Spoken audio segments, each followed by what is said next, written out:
Hi mga kamosa! My name is Ame. I'm Macy. Tifa here. Riley. And we are the 15-minute show!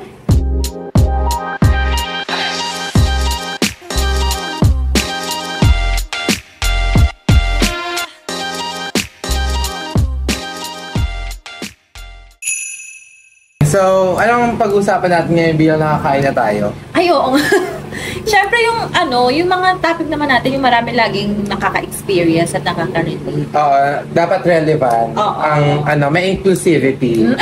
Ay, sorry. Anyway, hindi siya chismis, no? Parang lahat naka-experience nito. Ang i-share natin ngayon is yung toxic kamag-anak traits. Toxic kamag-anak. General! Lahat naman tayo dito may mga kamag-anak na toxic naman talaga. And, anyway, nag-start na ako ng timer. Ayan na, start na, nasi-choke pa. So, ayun, ang una mag-share is ng personal experience niya. Hindi personal. Hindi, ikaw muna, ikaw, tingin mo, ano yung toxic na kamag-anak traits? Na kamag-anak traits tuwing may gathering or kapag nakikita? General. General lang. General or kung mayroon ka experience. Oo. Madami yan si Riley. Ako, kamusta pala ang Paris? Kamusta ang Paris, Riley? Mukhang siya yung whistleblower. Oo. Kamusta dahil pala sumali ako sa Olympics. Ay! Sure. Actually ako, I'm very blessed na mababait yung kamag-anak ko. Gaga, parang off kami, hindi naman yung sinasabi mo. Di ba yung pangalan? Ay! Gago! Hindi. Siguro example yung yung laging lalaitin yung physical appearance mo. Like, example? kunwari, uy, ang taba mo ngayon uy, ang dami mong tigawat ngayon ganyan. Parang nare-receive mo talaga siya kahit hindi ka mag-anak. Kinda. Oo nga. Parang medyo insensitive. Feeling nila okay lang. But, let's stop that. Kasi hindi siya maganda sa mental health. But, lagi nating tatandaan, if they go low, we go lower. Laban tayo. Magandang kamag-anak. Oo nga. Pangil sa pangil. Yes, moving on.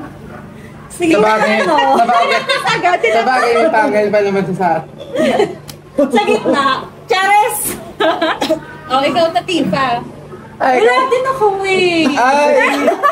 Iba, hindi yan yung sinabi mo sa akin. Bakit ba natin ito sinabi? Sa side ng Saan ka natin sinapik to? Wala, kasi parang kadalasan naman kasi na yung may ganyan mga ka-toxic na kamag-anak. Kapag yung long, ano ba yun? Yung malayong kamag-anak mo na hindi mo maabot ko ito. Ayan! Bakit long? Long distance. Ay, yung mga malayo mong kamag-anak na bigla na lang kayo magtatago dun sa gathering. Parang dun may nasasabi, di ba? Oo, ba't magtatago? NPA ba sila? Magtatagpo? Nagtatagpo sa gathering. Kasi kunyari parang, uy, tagal na natin hindi nagkita. May asawa ka na ba? May anak ka na ba? Kamusta ka ba? Yung mga ganon. Ba't di ka nagkakanak ba? Ubaw ka ba? Ganon. Alay, yung share ko eh. Wala, lahat nga na. May ganun ka ba? Wala. Maraming ganun. Ako kasi may siguro nag-routing lang din naman sila sa akin since kasal na ako. So nag-ano sila na Kasal ka na pala. Parang concern lang. Concern lang naman. Parang sila yung mas excited. Yung ganon. Parang di ko na lang di siya inaanong as negative. Positive na lang kasi ba na shinare? Ikaw nagsabi. Kasi ang topic niya yung toxic ka na mag-anak pa rin. Ikaw nagsabi, hindi ako. Ang sabi ko kasi yung parang nag-asawa nag-asawa ka na ba? Kasi karamihan naman talaga sa mga tita natin, di ba ngayon? Ay, yung mga tita natin is maaga talaga nag-aasawa. Yes. Di ba? Kaya parang ngayon, nakakapanibago na kung bakit na 30 na pero hindi pa rin nakakapag-asawa. Parang sa kanila, matanda ka na para humabol, ganon. May time lang. Karera pala. Ang sabi nga ng Bini ang buhay hindi karera. buhay ay di kare. Ayan. Karela. Karela na Bingi. Ano ba? Sabi ko lang kasi talaga ikaw lang hindi makarelate. Okay, ikaw na. Ako yung yung binabase yung respeto sa sahod mo. Ay, oo. Ay. Yung kamag-anak. Bakit? Nakakakinabang ba sila? Marami ako nababasa sa Facebook niyan. Oo, alam mo yung parang itsapera ka pagka wala ka masyadong say sa buhay. Pagka wala kang ambag sa sa pamilya mo. Hindi, actually, kahit hindi, wala naman talagang ambag. Yung parang, pag feeling nila yayaman pero ang totoo, nagyayabang lang naman. Alam mo, itsapera kapag ka-feeling nila, wala ka. Ganun. Ano may mga social climber na kamag-anak. Ganun, yung binabasa yung respeto sa, uy, si ay, wait lang, manager to. O, ay, wag yan, si O yung akala nila, ang ganda ng title, tapos yung work is magaan lang, no? Ay, actually, parang ganun yung naging nila, thinking. Which is toxic din. Kasi hindi nila alam na, na yung hirap, basta lang nila, naiiyak na sa kanya. Kasi sa side nung niya. Hello, no? Beep mo yun, Hindi. May nasabi akong G-words. Beep mo. Beep. Ayun, binabasa yung respeto sa sahod. Tapos meron pa yung iba tatanungin kung magkano yung sahod mo. Tapos parang maano ka na, mababa sahod ko, baka Oo, mawala yung respeto. Baka hindi ako matanggap siya. Baka itsaperahin ako. Meron pa. Yung parang pag nakagraduate ka na, expected nila, maganda yung trabaho mo kasi graduate ka ng college. Tapos kapag hindi maganda yung work mo, underemployed. Or minsan kapag hindi rin maganda yung work, masasabihan ka pa na bakit hindi related dun yung kinuha. Oo. Wait, madaming ganyan na yung relate ka? Hindi, marami akong nababasa na bakit bakit nag-call center ka, graduate ka, may degree ka, diba? Madaming ganun. Ginadaw niyo ibang diba, alam naman nila na actually, ang target, na VA ka or call center. Bakit mo sinabi? Diba nag-work from home ka nung usapan natin work from home. mo na rin yun, na-reveal mo na sa past episode natin. Madaming ganun na, madaming mga kabayaning puyat. Pero ang point is that, ikaw ba naman taking son? Na sinasabihan na, sure, graduate ka na. Hindi. Aware naman din ng lahat na graduate ka, diba, ng college. Alin, na pag, ano ba ang tanong mo? Kasi, saan ka nagkakaunawang kaya nga, hindi, kasi diba ang point? Ayun nga ang point ko, hindi dapat kahit anumang trabaho mo, kung magkano man ang sahod mo, basta hindi siya illegal. Hindi dapat doon binibase yung respect. Pero kasi nabanggit mo na parang merong mga tao na sinasabi, bakit nag-call center agent? Kasi ang tingin kasi nila sa mga call center agent, lahat mga undergrad, mga high school graduate, hindi nila... Parang inaano nila tapunan na mga undergraduate, gano'n. Or na mga graduate na hindi professional. Na mga hindi professional, gano'n.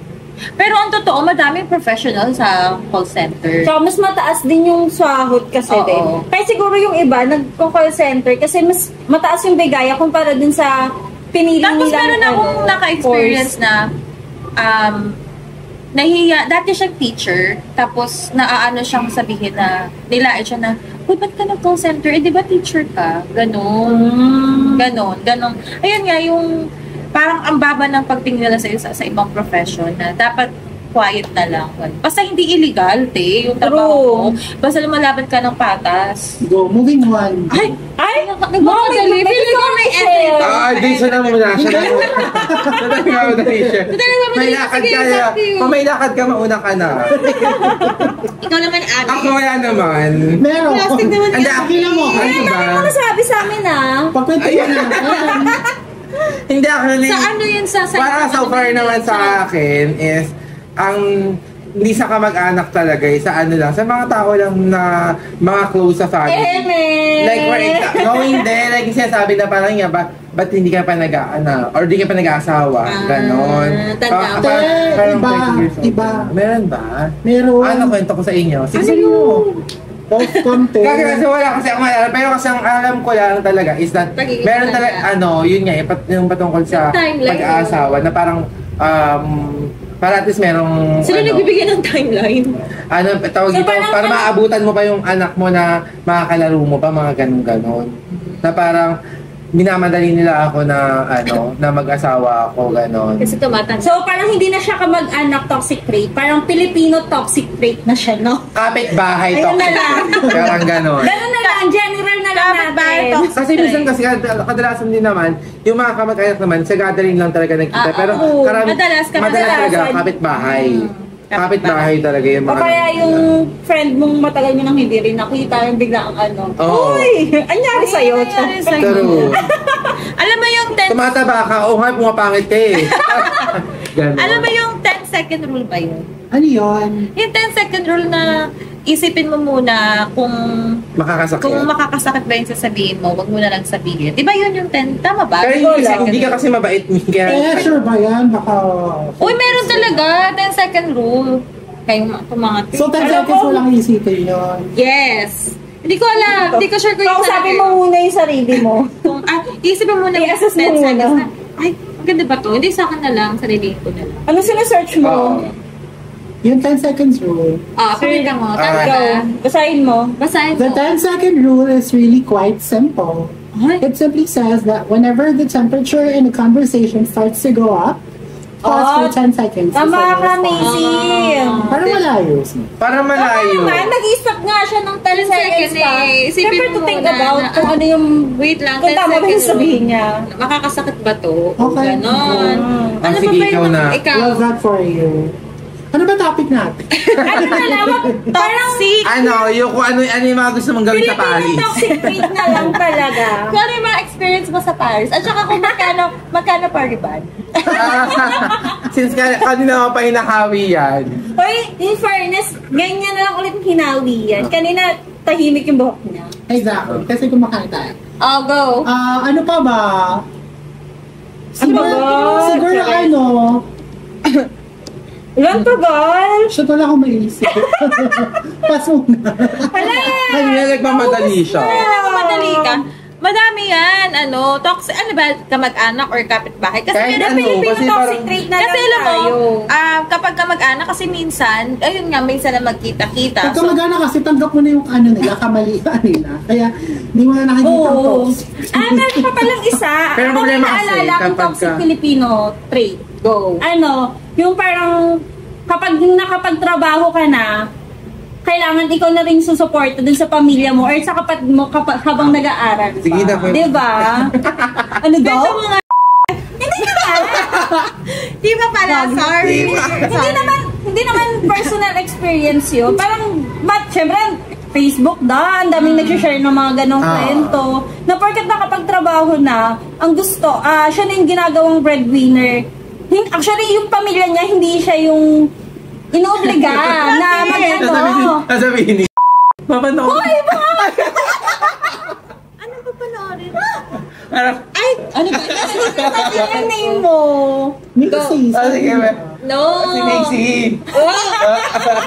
Tinatry kong Bakit may share ka ba? Relate ka ba? Wala, nag-iisip ako ng isa pang nawala tuloy yung sasabihin ko eh. Kasi sa Facebook Tapos ka ang na ba? daming ganon. Tapos ka na ba? parang, yung magulang niya, hindi naman siya yung inuobliga na tumulong. Pero yung parang ang may pressure sa kanya is yung kamag-anak niya na tumulong.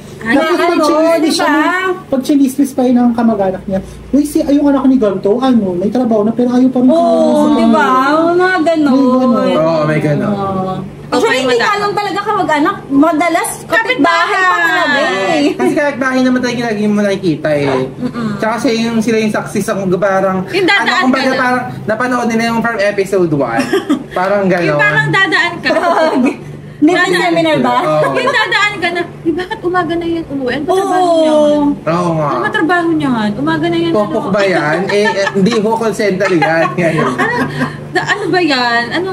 Bakit umaga na umuwi? Ganon. Oo, gano'n. Tapos kapag posturang-postura, saan na naman kaya ito agagala? Tapos yung tawag dito, meron pa yung, nawala na naman sabihin ko, pagkaharap mo, todo ang pure, kasi may kailangan. Tapos pagka hindi mo nabigay yung kailangan kung ano na pinagsasabi sisiraan ka na. True. Diba?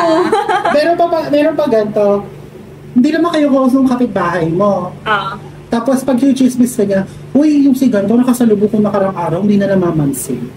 Ay, My God. kahit hindi kayo is nabera na yung anak ni ganito, ganyan. Ako kasi hindi ako palalabas ng bahay. May gano'n, no? May gano'n. ganun. Mag-read kayo. Read kayo. Alam mo, Hindi ako susunugin mo yung kasi yung bahay ng kapitbahay mo na ganyan. Hindi ako Nagigigil ako. palalabas. Siguro, alam mo, tumigil akong magtatambay-tambay sa labas. Naano ka na, natatag ka na, Snabera naman yun. Oo, nakapagtrabaho lang. Kala mo kung sino, mga kapit, yung mga ano, yung mga... Paano naman kasi, di ba, pag weekdays na work talaga, pag uwi mo, tulog ka na. Parang ang pinaka-relax and gala mo talaga, weekends. True. Ang hirap na silang isingit na makipag-chika sa Hindi kahit ako ako nalabas ng bahay kasi nga... Ako hindi na din eh. Pero close kayo sa mga kapitbahay niyo. Ako hindi. Ah? Hindi ako nalabas eh. Sak lang, kilala lang nila ako. Oo. Alam mo yung kilala lang nila ako kasi hindi nga din ako masyadong palalabas kasi parang ano na may Siguro yung ano, sa akin, yung mga kapitbahay namin na simula bata ako, siguro hanggang college hanggang nag-aaral pa ako, kilala ko. Or kilala ko din sila. Pero nung simula nagtatrabaho na ako, yung mga bagong kapitbahay ko na kilala. Ay!